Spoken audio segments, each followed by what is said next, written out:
Bismillahirrahmanirrahim. Assalamualaikum warahmatullahi wabarakatuh. Alhamdulillah, sekali lagi kita bersua dalam siri Tazkirah Ringkas.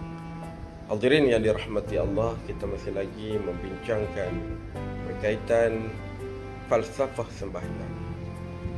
Hadirin sekalian, sembahyang juga mendidik kita berkaitan dengan nilai-nilai murni.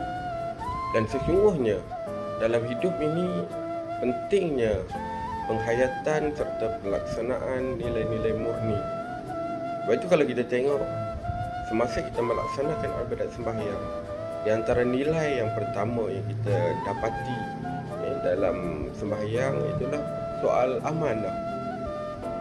Seseorang yang tidak mempunyai sifat amanah, sudah tentu sukar bagi beliau untuk melaksanakan ibadat sembahyang. Orang yang memahami tentang amanah dan dia merasakan bahawa beliau adalah hamba kepada Allah yang perlu melaksanakan tugas-tugas tertentu, kewajipan-kewajipan yang tertentu, maka akan dipikul amanah tersebut dengan sebaik mungkin. Maka apa juga kehendak Allah Subhanahu Wa Taala, perintah-perintah daripada Allah Subhanahu Wa Taala akan dilaksanakan oleh beliau. Maka inilah di antara falsafah sembahyang untuk melahirkan seseorang individu yang bersifat amanah. Apabila sifat amanah ini kita bawa dalam kehidupan kita, maka akan menjadilah kita sebagai seorang yang berjaya. Begitu juga hadirin yang dirahmati Allah, dalam sembahyang juga mengajar kita soal keikhlasan.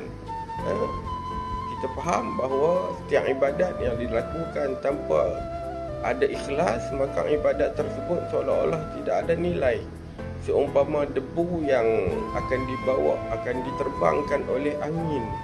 Begitulah pentingnya nilai keikhlasan dalam sesuatu perlakuan. Maka ketika mana kita melakukan ibadat sembahyang, kita akan laksanakan dengan penuh keikhlasan, hanya saja semata-mata kepada Allah Subhanahu Wa Taala.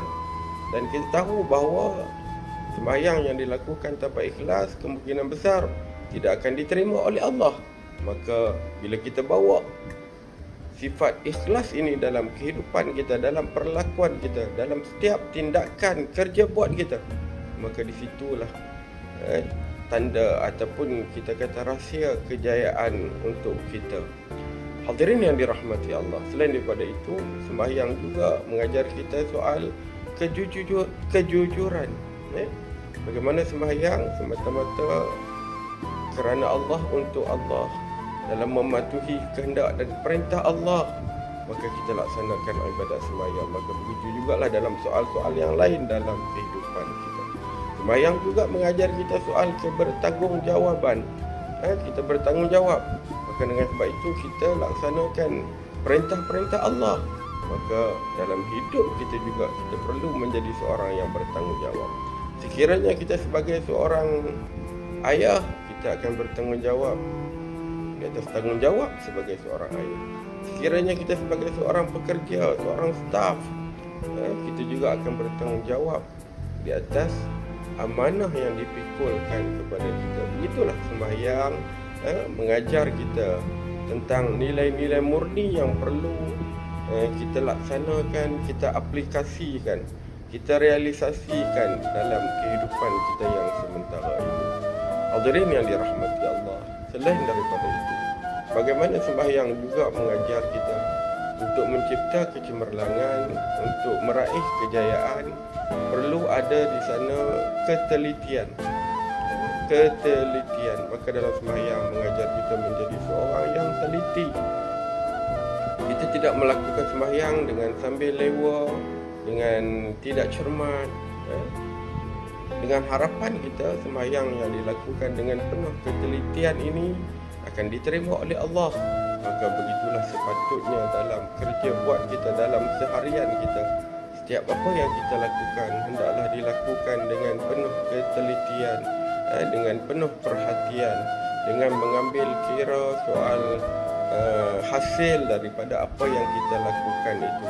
Jika berlaku sebegitu, maka insya-Allah tuan-tuan, kita sedang menuju ke arah kejayaan yang kita impikan. Jadi cukup sekadar itu untuk perkongsian pada kali ini. InsyaAllah bertemu lagi. Assalamualaikum warahmatullahi wabarakatuh.